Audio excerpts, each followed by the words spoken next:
안녕하세요. 조금 힘든 시절을 견디며 살아온 40대 여자입니다. 그리고 아들 셋을 키우는 엄마이기도 하죠. 사람 인생에 어찌 고난이 없을 수 있겠냐만 저는 그 세월 속에서 조금 특별한 사연 하나를 겪게 되었어요. 제가 적어 내려갈 이야기는 바로 당시의 놀라운 경험과 저희 가족, 그리고 저희 시댁에 관한 이야기입니다. 저와 남동생은 사업을 하셨던 아버지 덕에 제법 넉넉한 어린 시절을 보냈어요. 학창 시절 중 2년은 아버지의 사업 덕에 동남아에서 살다 오기도 했었죠. 하지만 차츰 기울던 아버지의 사업은 그만 망하고 말았습니다. 잠시 힘든 시기를 거치긴 했지만 그래도 저희 가족은 다시 평화를 되찾고 평범한 삶을 살게 되었어요. 비록 이전과는 다르게 가정 형편은 많이 기울긴 했지만요. 그때 저희 아버지는 깨달은 바가 많으셨는지 저희 남매에게 이렇게 말씀하시곤 했습니다. 돈은 있다가도 없고 없다가도 있는 거야. 사람이 중요한 거지 돈은 중요한 게 아니다. 이후 저희 부모님은 없는 형편에도 꾸준히 기부를 하고 봉사를 다니시더군요. 그런 부모님을 본받아 저 또한 월급의 5% 정도는 기부나 후원을 하곤 했었죠. 저는 지인 결혼식의 피로 연장에 참석했다가 2살 많은 남편을 만났습니다. 우연히 같은 테이블에 동석을 하게 된 남편과는 짧았던 저의 해외 생활을 계기로 공감대를 형성하게 되었어요. 아버지가 외교관이셔서 어릴 적부터 해외를 돌아다니며 생활했어요. 그러다 형이 대학생이고 제가 고등학생일 때 완전히 한국으로 들어왔죠. 그래서 전 한국에 친구도 별로 없어요. 혹시 동남아 쪽에서도 사셨어요? 저 아버지 사업 때문에 그쪽 나라에서 2년 정도 살았었는데. 게다가 막상 대화의 물꼬를 터보니 통하는 부분이 많아서 우린 급속도로 가까워지게 되었죠. 연애를 하며 우린 서로의 가정사에 대해서도 이야기했는데 남편은 자신의 집안 이야기를 할 때면 굉장히 우울해 보였습니다. 우리 부모님은 엄청 보수적이셔. 자식은 무조건 부모의 뜻에 맞게 살아야 된다고 생각하시거든. 내 입으로 이런 말 하긴 좀 그렇지만 나랑 형은 아버지 머리를 닮아선지 공부를 잘했어. 형은 어릴 적부터 정치 야망이 있어서 정치 외교학과를 나오고 지금 대기업에 다니고 있긴 한데 언젠간 꼭 정치를 할 거라고 입버릇처럼 말하고 다녀. 아버진 형처럼 정치엔 관심이 없더라도 내가 변호사 같은 전문직이 되길 바라셨는데 난 그러기 싫었거든. 그냥 소소하게 월급 받고 살면서 소소하게 행복을 누리며 살고 싶었어. 하도 성공과 돈을 외치던 우리 집 분위기에 질렸거든. 그래서 난 집에서 거의 내놓은 자식이야. 심지어 아버진 자식들 결혼까지 멋대로 하려고 하셨는데 형은 작년에 아버지가 정해준 잘 사는 집안 딸이랑 결혼한 반면 난 싫다고 집까지 나왔어. 저번 명절에 집에 갔을 때 아버진 날 거의 아른 채도 안 하시더라. 시댁은 남편 말대로 정말 대단한 집안이었습니다. 연애한 지 1년 반쯤 되었을 때였어요. 남편의 자취방에서 놀고 있는데 지금은 제 시어머니인 남편의 어머니에게서 전화가 오더라고요. 그리고 시어머니 용건은 굉장히 충격적이었죠. 구경아, 네가 이제 아버지께 인정받을 수 있는 길은 하나밖에 없다. 잔말 말고 네 아버지가 맺어준 짝하고 결혼해. 그 집안 명예도 있고 돈도 많은 좋은 집안이야. 내가 선볼 장소랑 시간 문자로 넣어줄 테니까 꼭 나가야 한다. 엄마, 저 만나는 사람 있어요. 몇 번이나 말씀드려서 잘 아시잖아요. 헤어져. 너 만약에 안 나오기만 해봐. 넌 진짜 우리 가족이랑 끝이야. 넌 어떻게 너 낳고 길러준 부모 말을 이렇게 하나도 안 듣고 개무시하냐? 잔말 말고 무조건 나와. 알았어? 이게 마지막 기회라고 이 엄만 분명히 경고했다. 그렇게 툭 끊어진 전화에 남편은 얼굴을 감싸며 한숨을 쉬더군요. 이후 남편은 고민이 많아 보였습니다. 저에게 미안해하면서도 이대로 선자리에 나가지 않으면 인연을 끊겠다는 시어머니의 말이 계속해서 머리에 맴도는 듯했죠. 선볼 날짜가 가까워지자 남편은 날이 갈수록 초조한 기색을 내비쳤는데 보다 못한 전 남편을 백화점에 데려가 정장을 한 벌 맞춰주었어요. 갑자기 정장은 왜? 이거 너무 비싸잖아. 그냥 나가자. 괜찮아. 내가 사주고 싶어서 그래. 그리고 오빠, 이거 입고 내일 그 선자리 나가. 뭐? 미숙이 너 그게 무슨 말이야? 나랑 헤어지자고? 우선 나가서 어떤 사람인지 만나봐. 오빠 요새 계속 힘들어 했잖아. 차마 나한텐 미안해서 아무 말도 못하고. 오빠, 아무리 싫고 미워도 어떻게 부모님을 쉽게 저버릴 수 있겠어. 평생을 낳고 길러주신 부모님인데 난 괜찮으니까 다녀와. 나 때문에 가족을 등지게 할 수는 없는 거잖아. 남편은 제게 미안하다고 말하며 눈물을 뚝뚝 흘리더군요. 결국 전 제 손으로 등 떠밀어 남편을 선자리로 내보냈습니다. 남편 앞에선 의연한 척 행동했지만 사실 남편의 맞선 시간이 되자 너무 괴롭고 슬프더라고요. 그렇게 하염없이 집에서 울고 있는데 웬걸 1시간이 조금 넘은 시간에 남편이 제게 전화를 걸어 집 앞으로 나오라고 하는 게 아니겠어요? 이 시간에 여길 어떻게 왔어? 맞선은. 저는 불이 나게 외투를 걸치고 나가 남편을 만났습니다. 제가 사준 정장을 입고 있던 남편은 퉁퉁 부어있는 제 눈매를 매만지더군요. 그리고는 제게 이렇게 말했죠. 울었어? 나 때문이지? 미안해. 맞선 자리 나갔는데 1시간 만에 미안하다고 말하곤 자리에서 먼저 나왔어.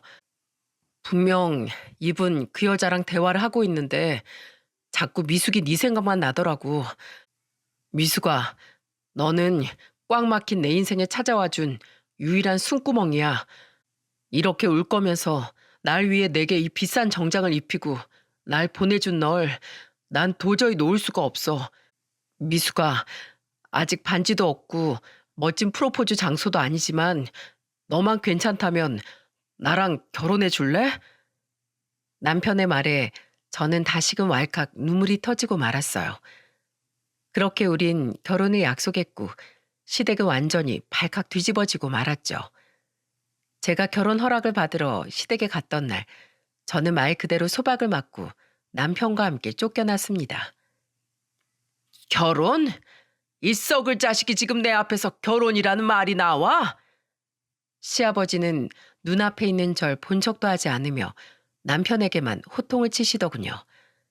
남편의 시아버지에게 눈을 부릅뜨고 대들었어요. 아버지, 지금 사람 앞에 두고 이러시면 어떡해요? 이럴 거면 차라리 인사를 오란 말을 마셨어야죠. 네 놈이 그냥 말하면 들어먹을 놈이야? 이렇게 눈앞에 불러놓고 너든 쟤한테든 확실히 면박을 줘야 결혼이란 말을 못 들먹일 거 아니야. 기껏 마련한 선자리를 네 놈이 1시간 만에 박차고 나가는 바람에 내가 그 집안에 얼마나 고개를 숙이며 사과했는지 아냐? 감히 부모 얼굴에 먹칠을 해도 유분수지 어디서 고명한 집안 딸한테 그따위 무례를 범하고 와. 정말 꿔다 놓은 보리자루라는 말이 저를 위해 존재하는 것 같더군요. 시아버진 절 아주 확실히 무시하고 있었어요. 남편이 시아버지에게 화를 내자 이번엔 옆에 있던 시어머니가 절 나무라듯 말하더라고요. 예, 너 애를 대체 어떻게 꼬드겼길래 저 애가 부모도 못 알아보고 노발대발이니? 너희 집 예전에 사업했다가 망했다며? 너희 아버진 지금 택시 운전하신다지? 택시 운전하는 집안 딸내미랑 외교관집 아들이 어디 어울릴 거라고 생각하니? 네가 양심이 있으면 구경이 제가 결혼하자고 했어도 알아서 먼저 물러나야 했을 거 아니야? 엄마! 오빠 잠깐만 내가 말씀드릴게. 과한 시어머니의 말에 저도 가만히 있진 못하겠더라고요. 저를 무시하는 건 참을 수 있지만 저희 부모님을 욕하는 건 도저히 참을 수가 없겠더라고요. 그래서 전 남편의 말을 막고 입을 열었죠. 저희 아버지 비록 예전처럼 돈을 잘 벌지 못하시지만 하늘의 한 점 부끄러움 없이 훌륭하게 사신 분이에요. 전 돈에 욕심이 있지도 않고 세상에 어딜 내놔도 저희 집보다 자랑스러운 집안은 없다고 생각해요. 제가 구경 오빠 교제를 했던 건 오빠의 마음씨가 누구보다 여리고 착했기 때문입니다. 그러니 제가 오빠와 만나고 있다는 이유로 저희 부모님을 들먹이며 나쁘게 말씀하지 말아주세요. 부탁드립니다. 얘 되바라진 것 좀 봐라. 어딜 어른한테 두 눈 부릅뜨고 말대답이야? 엄마, 그만 좀 하세요. 정말 두 분 때문에 제가 창피해서 살 수가 없어요. 두 분이 아무리 반대하셔도 전 미숙이랑 결혼할 거예요. 미숙인 세상에서 유일하게 절 이 집안 아들이 아니라 저 자신을 안아주고 감싸줬던 사람이라고요. 제발 제 인생 제 뜻대로 살게 좀 내버려 두세요. 뭐야? 이 건방진 놈이. 저는 너무 놀란 나머지 입을 떡 벌렸습니다. 시아버지는 화를 주체하지 못했는지 대뜸 남편의 따귀를 올려붙이시더군요. 그리고 시아버지는 씩씩대며 이렇게 말씀하셨죠. 그래, 어디 한번 해봐라. 대신 얘랑 결혼하는 그 순간 넌 더 이상 우리 아들이 아니다. 알았어? 부모 가족 다 버릴 용기 있으면 어디 한번 해봐. 이 불효자 자식아. 당장 내 집에서 나가. 제가 못할 줄 아세요? 전 무슨 일이 있어도 미숙이랑 결혼할 겁니다. 두고 보세요. 그렇게 저와 남편은 그 집에서 쫓기듯 나오게 되었습니다. 시어머니는 현관을 나서는 남편을 원망스럽게 노려보며 이렇게 말씀하셨죠. 기어코 여자 때문에 부모 가슴에 대못을 박는구나. 앞으로 결혼을 하든 뭘 하든 알아서 잘 살아봐라. 넌 더 이상 이 집 식구도 내 아들도 아니야. 평생 가슴을 치고 후회하면서 살아가길 바란다. 시댁에서 나온 남편은 길거리 걸으면서도 어린애처럼 펑펑 울더군요. 저는 그런 남편을 안고 달래주었어요. 미안해, 미수가.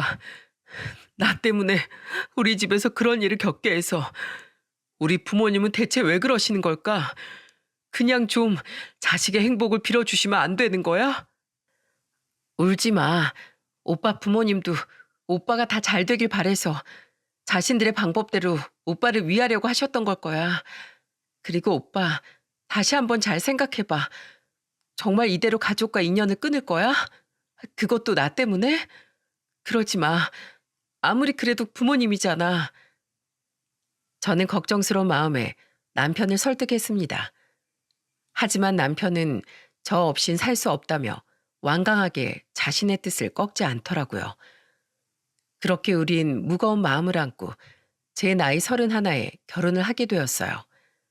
자초지종을 들으신 저희 부모님께선 남편을 이해하고 감싸 안아주셨죠. 사정이 참 딱하게 되었구나. 살면서 미숙이 네가 잘해주렴.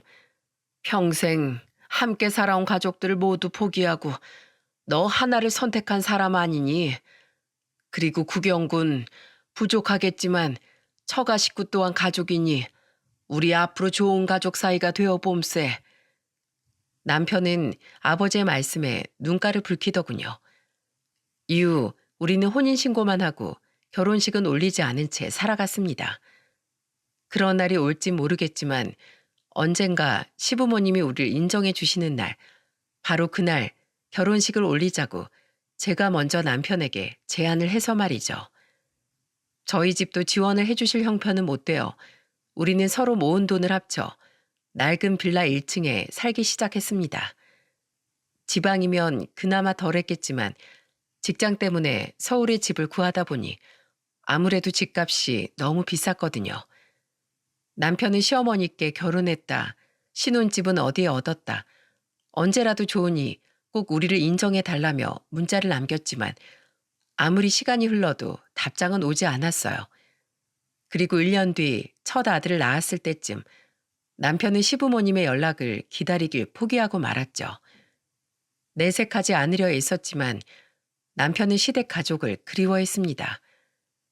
아무래도 가족을 마음에서 지우긴 힘들었을 테니까요. 그래서인지 남편은 저희 부모님을, 특히 저희 아버지를 무척이나 잘 따랐어요. 제가 결혼한 다음 해에 결혼했던 남동생이 이렇게 말할 정도로 말이죠. 매영, 이번에 또 저희 아버지랑 둘이서 낚시 다녀오셨다면서요? 가끔 보면 제가 아니라 매영이 저희 아버지 아들인 것 같다니까요. 아, 물론 저희 부모님께 잘해주셔서 감사하단 이야기예요. 남편은 저 없이도 종종 저희 아버지와 만나 술을 한잔 하기도 하고 아버지와 낚시도 곧잘 다니곤 했습니다. 하도 신기해서 남편에게 이유를 물으니 남편은 제게 이러더라고요. 그냥 난 원래 장인어른 같은 아버지를 꿈꾸곤 했었거든. 자식들에게 때론 어른처럼, 때론 친구처럼 대해주는 좋은 아버지 말이야. 게다가 자기 배만 불릴 줄 알던 우리 아버지랑 다르게 장인어른은 가진 것을 남에게 베푸시는 분이잖아. 그런 존경스러운 분을 어떻게 좋아하지 않을 수 있겠어? 난 우리 아이들한테 꼭 장인어른 같은 아버지가 되고 싶어. 자신의 말처럼 남편은 저희 아이들에게 무척 잘했습니다. 큰아들을 낳고 2년 뒤 우리는 둘째 아들을 낳았고 이듬해엔 셋째 아들까지 낳았어요. 비록 셋째를 낳을 땐 조산이라 저도 아이도 고생을 조금 하긴 했지만 우리 5 식구는 무척이나 화목하게 살았죠. 셋째를 낳은 지 2년 반 뒤 셋째가 뇌성마비 판정을 받기 전까지 말입니다. 뇌성마비요? 하지만 우리 앤 조금 느리지만 말도 잘하고 종종 까치발로 서는 것 외엔 별다른 이상한 행동도 안 하는데요. 자꾸 막내가 까치발로 서기에 저는 무슨 이유가 있나 싶어 막내를 아동발달센터에 데려갔었어요. 그런데 그곳에서 뇌 쪽 문제일 수도 있으니 검사를 받아보라더군요. 설마 싶다가도 걱정이 되어 혹시나 하는 마음에 검사를 받았는데 그 결과가 무척이나 충격적이었던 겁니다. 아이가 까치발로 섰던 건 뇌성마비로 인해 다리 근육이 자꾸 위축되고 강직되어서였던 거예요. 저는 너무 절망스러운 나머지 의사 앞에서 펑펑 울고 말았습니다. 이런 불행한 병이 왜 하필 저희 아이에게 찾아온 건지 이해할 수가 없었죠. 이후 저는 막내를 돌보기 위해 직장을 그만두었습니다. 아직 어렸던 첫째와 둘째는 매일 엄마가 집에 있다며 마냥 좋아했지만 전 억장이 무너지는 것 같았죠. 우린 모아놓은 돈을 막내 치료를 위해 써야 했기에 계획했던 이사를 취소할 수밖에 없었어요. 그래도 막내의 건강이 먼저였으니 저는 최선을 다해 막내를 데리고 치료를 받으러 다녔습니다. 하지만 간절한 저와 남편의 바람에도 막내 증세는 날이 갈수록 악화되더군요. 다행히 막내는 사지가 전부 마비되진 않았지만 오른쪽 편마비를 피할 순 없었어요.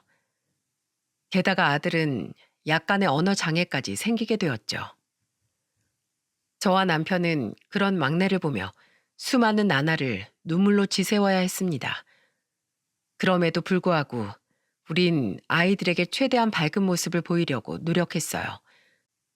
비록 가난할지언정 아이들을 불행하게 자라게 하고 싶지 않았으니까요. 친정 부모님은 그런 우리를 보며 많이 안타까워하셨습니다. 아버지는 가끔씩 남편을 찾아가 생활비를 건네주기도 하셨고 엄마는 막내를 돌보는 저를 도와주러 종종 집에 찾아오셨어요. 나 혼자도 괜찮다니까 엄마. 아버지한테도 생활비 좀 그만 주시라 그래. 애들 아빠가 너무 죄송하면서도 돈이 필요해서 그 돈을 받아든 자신이 밉다면서 아버지한테 돈을 받고 들어올 때마다 많이 울어. 돈이 필요하다며? 그럼 그냥 받아둬. 너희들이 부모이듯 우리도 부모야. 내 자식을 돕고 싶은 건 당연한 일이라고. 너 얼른 들어가서 눈 좀 붙여라. 보연이 내가 잘 지켜보고 있을 테니까. 그렇게 저희 부모님의 도움과 착한 아이들을 보며 저와 남편은 힘을 내서 살아갔습니다. 남편은 저녁엔 대리운전을 뛰며 열심히 생활비와 막내 치료비를 벌었고 저 또한 막내를 돌보며 틈틈이 집에서 부업을 했죠. 하지만 불행은 또다시 낡은 저희 집 문을 두드렸습니다. 큰애가 10살이 되었던 해 남편이 그만 대장암 판정을 받고 말았거든요. 다행히 수술이 잘 끝난 남편은 이후 치료를 위해 회사를 그만두어야만 했습니다. 결국 전 죄송한 마음으로 남편이 병원에 입원하거나 치료를 받는 날들엔 친정 엄마에게 막내를 부탁한 후 식당 일을 시작해야 했죠. 식당 일은 무척이나 고됐지만 전 희망을 잃지 않았어요. 꾸준한 치료 덕에 막내는 호전이 되진 않아도 더 이상 악화가 되지 않았고 남편의 치료 경과 또한 좋았거든요. 전이요? 하지만 남편의 암은 결국 간까지 전이가 되고 말았습니다. 분명 호전이 되고 있었건만 불행은 끝내 우리를 가만 내버려 두지 않았죠. 남편은 절망스러워했습니다. 남편은 또다시 수술을 받아야만 했고 괴로운 항암 치료는 끝이 보이질 않았어요. 저는 어떻게든 남편을 위로해 주려 애를 썼지만 남편은 날이 갈수록 심적으로 많이 힘들어하더군요. 그리고 어느 날 밤 저는 몰래 울고 있던 남편의 흐느낌을 듣고야 말았습니다. 엄마, 저 이제 어떻게 해요? 우리 가족들을 책임지고 보살펴야 할 제가 지금 우리 가족에게 짐만 되고 있어요. 엄마, 보고 싶어요. 그리 모질게 자신을 내쳤던 시어머니건만 그럼에도 불구하고 남편은 몸과 마음이 약해지니 시어머니가 보고 싶던 모양이더군요. 저는 그런 남편을 뒤에서 꼭 안아주었습니다. 잠시 시어머니를 찾아가 볼까 생각해 보기도 했지만 경멸스러운 눈으로 우리를 바라보며 악담을 퍼붓던 시어머니의 모습이 생각나 그만두었어요. 저야 괜찮지만 아픈 남편이 시어머니로 인해 또다시 상처를 받게 될까 두려웠거든요. 그런데 남편이 암 선고를 받은 해부터 우리 가족에겐 이상한 일이 생겼어요. 그해 12월 20일 저녁, 저는 여느 때와 같이 일을 마치고 집에 들어왔죠. 당신 왔어? 근데 손에 든 그 상자 뭐야? 몰라? 우리 집 문 앞에 놓여 있던데? 여기 상자 위에 당신 이름이 써져 있길래 가지고 들어왔어. 저는 집 문 앞에 놓여 있던 상자를 남편에게 건넸습니다. 그리고 상자를 열어본 우리는 너무 놀라 그만 기함을 하고 말았어요. 이게 다 뭐야? 옷이네. 그리고 이건 어, 돈이잖아. 상자엔 다름 아닌 아동용 겨울 외투 3개와 돈 봉투가 들어있는 게 아니겠어요? 게다가 돈을 세어보니 액수는 자그마치 1,000만 원이나 되더군요. 저는 손을 벌벌 떨며 돈이 든 봉투를 남편에게 건넸고 남편 또한 믿기지 않는지 다시금 돈을 세어보더라고요. 그 사이 전 상자 제일 아래 놓여있던 종이 한 장을 집어들었죠. 그 종이엔 자필이 아닌 타자를 써서 프린트한 듯한 짧은 편지가 쓰여 있더라고요. 이 옷은 김구경, 고미숙 씨 아이들을 위해 산 옷입니다. 그리고 이 돈은 2사람의 생활비에 보태 써주세요. 부디 이 겨울 따뜻하게 보내시길 바래요. 부정한 돈은 아니니까 걱정하지 마세요.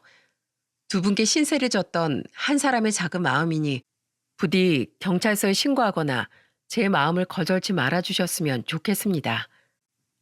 신세? 누구지? 예전에 우리가 후원해준 사람 중에 한 명인가?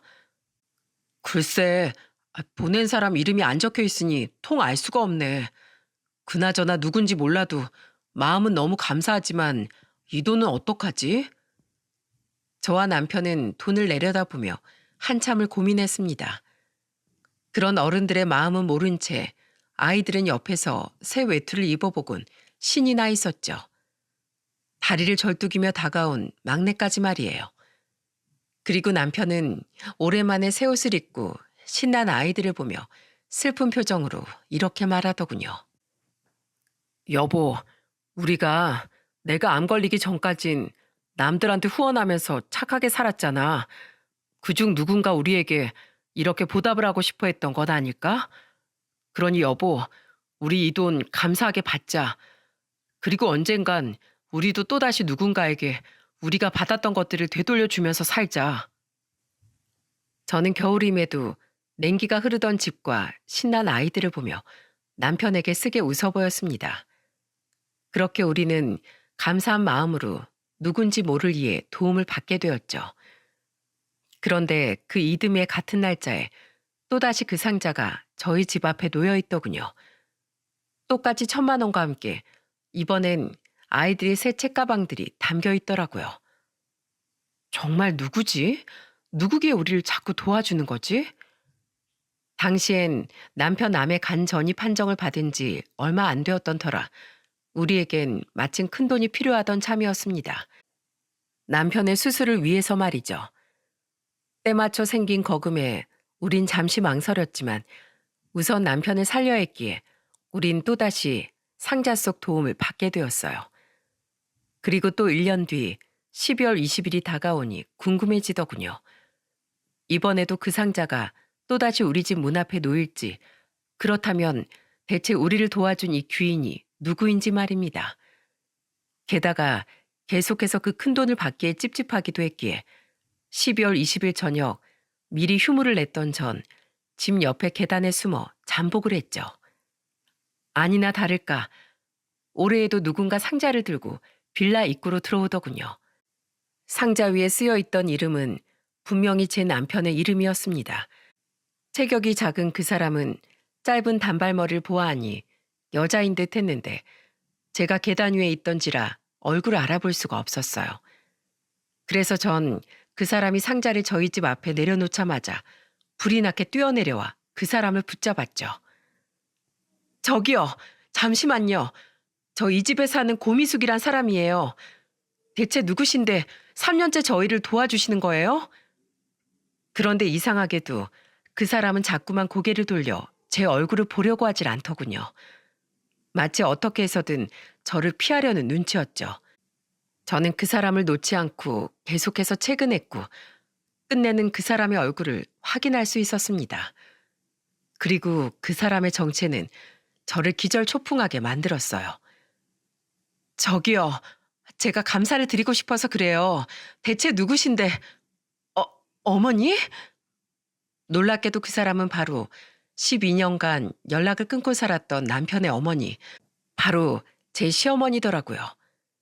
저와 눈이 마주친 시어머니는 당황한 나머지 어쩔 줄을 몰라 했어요. 어머님, 그럼 지금까지 저희를 도와주셨던 분이 어머님이셨던 거예요? 그게... 저는 놀랍고 당황스러운 마음에 시어머니께 재차 물었어요. 하지만 시어머니는 아무 말씀 못하시고 우물쭈물 하시더군요. 여기서 이럴 게 아니라 어머님, 우선 저희 집에 같이 들어가세요. 애들 아빠도 지금 집에 있어요. 아니다. 내가 구경이 얼굴을 어떻게 보니. 그냥 가련다. 그러지 마시고요, 어머님. 애들 아빠가 어머님을 얼마나 보고 싶어 했는지 아세요? 저는 시어머니를 떠올리며 울던 남편이 생각나 계속해서 시어머니를 붙잡았습니다. 그럼에도 불구하고 시어머니는 자꾸만 자리를 피하려고 하셨어요. 그래서 결국 전 울먹이며 시어머니께 이렇게 말했죠. 어머님, 애들 아빠 지금 대장암으로 투병 중이에요. 벌써 2년이 훌쩍 넘도록이요. 애들 아빠 무척 힘들어하면서 어머님을 정말 많이 보고 싶어 했어요. 그러니 제발 들어가서 애들 아빠 좀 만나주세요. 암? 구경이가 암에 걸렸단 말이야? 그제야 시어머니는 커다래진 눈으로 저를 똑바로 바라보시더군요. 그렇게 전 시어머니를 집으로 모시고 들어올 수 있었어요. 저는 시어머니를 거실로 모신 후 남편과 애들을 불렀죠. 여보, 거실에 누가 왔는지 좀 내다봐봐. 얘들아, 너희도 나와봐. 그리고 방에서 막내와 놀아주고 있던 남편은 시어머니를 보자마자 그 자리에 굳어버리고 말았습니다. 저는 우선 영문을 모르고 서 있는 아이들에게 시어머니를 인사시켰어요. 인사드려 얘들아, 너희들 친할머니셔. 친할머니요? 그래, 그동안 사정이 있어서 못 뵀는데 오늘 아빠랑 너희들 보러 우리 집에 오신 거야. 얼른 배꼽 인사해야지. 아이들은 쭈뼛대며 인사를 했고 이후 저는 아이들을 방으로 먼저 들여보냈습니다. 어른들끼리 할 말이 있다며 말이죠. 자리에 앉은 남편은 한참 동안 침묵을 지켰고 시어머니는 눈물을 글썽이며 남편에게 물으셨어요. 저 구경아, 너 몸은 괜찮은 거니? 하지만 남편은 입을 꾹 다물곤 아무 말이 없더라고요. 그래서 전 옆에 내려놓은 상자를 가리키며 말했죠. 여보, 저 상자 보이지? 그동안 우릴 뒤에서 몰래 도와주신 분이 바로 어머님이셨어. 당신 어머님 많이 보고 싶어 했잖아. 무슨 말이든 해봐. 남편은 상자를 물끄러미 바라보더군요. 그러더니 이내 남편은 고개를 들어 시어머니를 바라보았어요. 남편의 눈엔 눈물이 뚝뚝 흐르고 있었죠. 왜 그동안 연락 한 번 안 하시더니 왜 이제 와서 그것도 몰래 우릴 도와주셨어요? 미안하다 구경아. 난 그저 널 그렇게 내쫓고 나서 차마 널 볼 염치가 없었다. 남편의 말에 시어머니는 울면서 대답을 하셨습니다. 그리고 시어머니는 그간의 충격적인 근황 또한 함께 말씀해 주셨죠. 처음엔 나도 너희 아버지도 너에게 화가 많이 났었다. 여자 하나 때문에 부모도 버리고 집을 나간 네가 키웠고 그 여자와 결혼을 했다던 네가 너무나 괘씸해서 네 연락에 답도 하지 않았지. 우린 널 그저 없는 자식이라고 생각한다는 말을 기필코 지킬 생각이었어. 하지만 어디 부모 마음이 그게 되겠니? 세월이 아무리 흘러도 자식인 널 잊긴커녕 너에 대한 그리움만 계속 커지더구나. 그동안 너희 형은 정말로 정치를 하겠다며 정당에 가입한 뒤 시의원 선거에 나갔는데 몇 번이나 낙선을 했었다. 선거에 나가겠다며 집안에 돈이란 돈은 다 끌어다 썼으면서 말이야. 그 때문에 우리 집이 점점 기울다 보니까 네 형수가 점점 우리 집을 무시하기 시작하더구나. 네 형도 자기 아내를 따라서 우리 집에 명절에조차 잘 오지도 않았지. 그래도 우린 참았다. 우리 집이 이렇게 기울었으니 네 형이 처가떡이라도 보며 살길 바라면서 말이야. 그런데 나중에 알고 보니 그 집안도 빚 좋은 개살구였어서 이미 돈 없이 망한 지 오래더라고. 이후에 네 형은 네 조카들 교육 때문에 미국으로 이민을 가겠다면서 이민 비용을 지원해 달라더구나. 미국에서 돈을 벌어서 꼭 갚겠다며 말이야. 네 아버진 그 말만 믿고 마지막 남은 돈으로 거액을 지원해 줬는데 망할 그놈은 처음 한두 번은 우리에게 안부를 묻는 척 하더니 그 뒤로 아예 우리와 연락을 끊어버렸다. 아마 그 돈을 갚기 싫어서였겠지. 참 세상살이라는 게 알다가도 모를 일이더군요. 그렇게 믿고 아꼈던 큰아들 때문에 시댁은 결국 재산도 많이 잃고 그 큰아들에겐 거의 절연에 가까운 배신까지 당했던 겁니다. 시어머니는 연신 손등으로 눈물을 찍어내셨고 남편은 시어머니에게 따지듯 물었어요. 그래서 그렇게 아끼던 큰아들한테 뒤통수 맞고 나서야 그제서야 제가 생각나던가요? 꽁 대신 닭 찾은 것처럼요? 그래, 네 말을 부정하진 않으마. 하지만 꽁 대신 닭이 아니라 네 형 때문에 너에 대한 그리움이 못 견디게 커졌을 뿐이야. 비록 우리 뜻에 맞게 살진 않았지만 누구보다 착했던 네가 말이야. 하지만 이제 와서 우리가 무슨 염치로 널 만나자고 하겠니? 네 말처럼 큰 놈에게 뒤통수 맞고 나서야 네가 너무 그리웠다고 말하기엔 우리가 생각해도 너무 뻔뻔했다.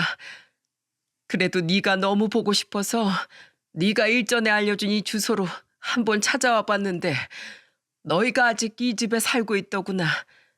이 낡고 허름한 빌라에서 말이야. 게다가 멀리서 지켜보니 애들 중 하나가 아픈 것 같아서 어떻게든 널 돕고 싶어서 머리를 쓴다는 게 바로 이 방법이었다. 그런데 네가 이렇게 암까지 걸려 있었다니 내가 이번에도 바보였다. 내 진즉에 찾아와서 너힐 더 도왔어야 했어. 말을 마친 시어머니는 오열을 하시더군요. 남편 또한 시어머니를 따라 펑펑 울었고 저는 옆에서 말없이 눈물을 훔쳤죠. 그리고 결국 남편은 시어머니에게 다가가 시어머니를 끌어안고 솔직한 심정을 털어놨습니다. 엄마, 정말 보고 싶었어요. 하지만 두 분이 여전히 절 미워하고 계실까봐 차마 찾아가지도 연락을 드리지도 못했어요. 게다가 자신만만하게 집을 뛰쳐나왔는데 지금 이렇게 아프고 힘들게 사는 모습을 보여드리고 싶지도 않았고요. 엄마, 그때 그래도 제가 두 분을 더 설득시키고 두 분의 마음이 열릴 때까지 기다렸어야 했는데 그러지 못해서 죄송해요. 두 분을 저버리고 제 이기심만 챙겨서 정말 죄송해요. 아니다, 아니야. 다 우리 잘못이다. 자식을 제 입맛에만 맞게 키우는 것이 그땐 옳은 일인 줄 알았어.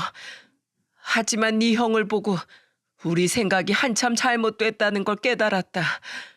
네 마음에 너무나 큰 상처를 줘서 정말로 미안하다. 두 사람은 한참을 끌어안고 울었습니다. 그리고 겨우 진정이 된 시어머니는 옆에서 함께 울고 있던 제 손을 잡고 사과를 하시더군요. 며느라, 예전엔 내가 정말 너에게 많이 미안했다. 그땐 내가 너무 모자라고 어리석었어. 괜찮아요, 어머님. 저희 어머님 덕에 어려운 시기도 잘 버티고 이 사람 수술도 받을 수 있었어요. 무엇보다 이 사람이 어머님을 얼마나 보고 싶어 했는지 잘 알아서 먼저 손 내밀어 주신 어머니께 저 너무 감사해요. 그렇게 말해주니 고맙다. 저는 어느 정도 상황이 정리가 된 것 같자 정말로 궁금했던 걸 시어머니께 여쭤보았습니다. 그리고 시어머니의 대답은 저희에게 또 한 번 놀라움을 안겨주었죠. 근데 어머님, 왜 하필 12월 20일마다 저 상자를 주고 가셨던 거예요? 이 사람 생일도 아닌데 무슨 특별한 의미가 있는 날인가요? 그날은 우리가 너희를 내쫓고 구경이에게 절연을 선언했던 날이었단다. 애써 잊으려 해도 그날의 날짜만큼은 내 머릿속에서 잊히질 않았지. 시어머니의 말은 또다시 남편을 울렸어요. 아들을 못된 말로 내쫓으셨던 그날을 시어머니는 차마 잊지 못하고 기억하고 계셨던 거죠. 그 주 주말 우리는 아이들을 데리고 시댁으로 찾아갔습니다. 거실로 들어가니 어정쩡하게 서 계시던 시아버지께서 달려와 남편을 덥석 끌어안으며 펑펑 우시더라고요. 이놈아, 집이 그렇게 힘들었으면 이 아비한테 연락을 했어야 할 것 아니냐. 부모가 돼서 네 새끼들 책임지고 키우려면 한 번은 머리를 숙일 줄도 알아야지. 아휴, 너 이렇게 아프고 힘든 걸 우리가 끝까지 몰랐어 봐라. 우리가 나중에 얼마나 땅을 치고 후회했겠어. 넌 정말 끝까지 우릴 나쁜 부모로 만드는 나쁜 놈이야. 죄송해요, 아버지. 전 그냥 이런 모습으로 두 분 뵙기가 너무 창피했어요. 그리고 저를 경멸하는 두 분의 시선을 또다시 마주할 자신도 없었고요. 그때 그렇게 집을 나가서 정말 죄송했어요, 아버지. 아니다. 그땐 너에게 모진 말만 해대서 나야말로 미안하다. 그리고 며느라, 그땐 내가 정말 미안했다. 그리고 고마워. 그때 우리가 너한테 그토록 매정하게 굴었는데도 이렇게 이 집에 다시 와줘서 또 그동안 아픈 구경이와 손주들을 버리지 않고 잘 보살펴줘서 말이다. 내 앞으로 너에게 진주해. 그때 그 빚을 어떻게 해서든 갚으며 살아가마. 저에게 사과를 하신 시아버지는 옆에 서 있던 저희 애들에게 다가가셨습니다. 그리곤 쪼그려 앉아 아이들에게 눈을 맞추더니 이내 아이들을 끌어안으셨죠. 너희가 내 손주들이구나. 그놈들 제 아버지랑 엄마 닮아서 참 착하게도 생겼다. 그렇게 저는 다시 시부모님이, 남편은 다시 부모님이 생기게 되었습니다. 처음엔 조금 서먹해했지만 아이들 또한 자신들을 예뻐해주는 할아버지 할머니를 무척 잘 따르게 되었죠.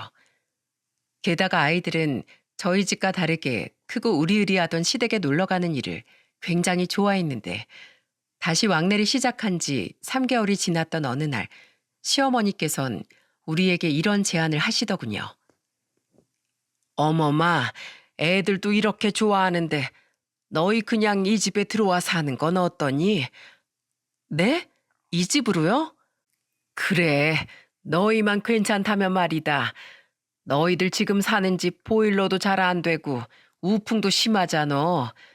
게다가 그 집 전세라면서 재계약할 때마다 전세금 걱정도 했을 것 아니니. 그러니까 그냥 여기 들어와서 살아.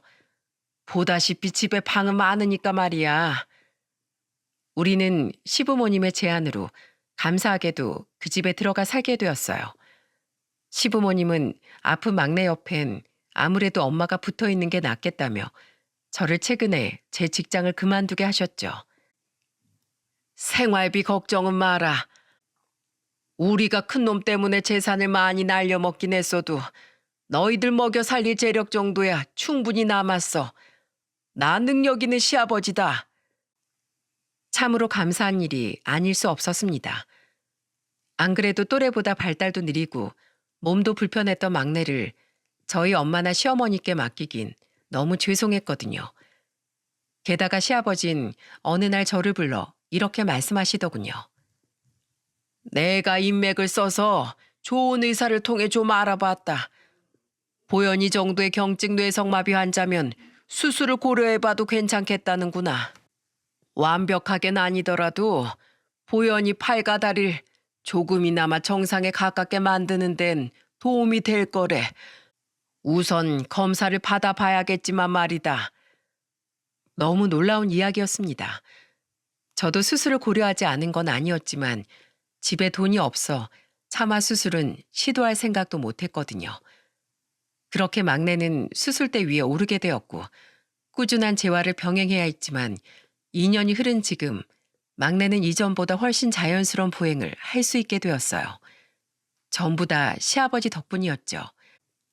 그리고 저희 부부는 작년 이맘때쯤 드디어 늦은 결혼식을 올릴 수 있었답니다. 그렇게 꿈꿔왔던 양가 부모님의 축복 속에서 말이에요. 그날은 신부인 저보다도 시어머니께서 엄청나게 많은 눈물을 흘리셨어요. 양가 부모님께 인사를 드리는 시간엔 시어머니는 절 끌어안곤 연신 고맙다고 말씀하시더라고요. 시부모님과의 재회를 우리와 시부모님만큼 기뻐하셨던 분들은 바로 저희 친정 부모님이었습니다. 양가 부모님은 저희의 결혼식 전 어색한 첫 만남을 가지셨는데 저희 아버지는 시아버지의 술잔에 술을 따라주며 이렇게 말씀하시더라고요. 잘 지내봅시다, 사돈어른. 아, 우리 김서방이 누굴 닮아서 저렇게 반듯하게 잘생겨나 했는데 바로 사돈어른을 닮아서였군요. 아버지의 너스레로 어색한 분위기는 점차 화기애애해졌어요. 저에게 못되게 행동했던 일로 저희 부모님께 죄스러운 마음을 가지고 계셨던 시부모님은 그 자리에서 저희 부모님께 정중하게 사과를 건네셨죠. 나중에 아버진 제게 이렇게 말씀하시더군요. 시간이 오래 흐르긴 했다만 사돈에게 진심으로 용서를 구할 줄도 아는 참 좋은 분들이더구나. 그렇게 2년이 지난 지금 우리는 모두 행복한 나날을 보내고 있습니다. 많이 어두워졌었던 남편은 시부모님을 다시 만난 후 활기를 되찾았어요. 마음이 밝아지다 보니 몸 또한 마음을 따라가는지 남편은 건강도 많이 호전된 상태랍니다. 의사 선생님은 조금만 있으면 직장 생활을 해도 되겠다며 남편에게 매우 희망찬 말씀을 건네셨죠. 여전히 치료를 받고 있지만 수술을 한 이후 저희 막내 또한 이전보다 증상이 훨씬 나아졌어요. 지금은 일반 학교에 특수반을 다니고 있는데 발달이 더뎌서 걱정했지만 지금은 교과 과정도 무난하게 따라가고 친구들과도 잘 지내고 있는 것 같더군요. 참으로 감사한 일이 아닐 수 없었죠. 같은 초등학교에 다니고 있는 저희 둘째 또한 학교에서 막내를 잘 챙겨주고 있고요. 올해 중학생이 된 저희 큰아들은 최근 첫사랑이 생긴 듯합니다.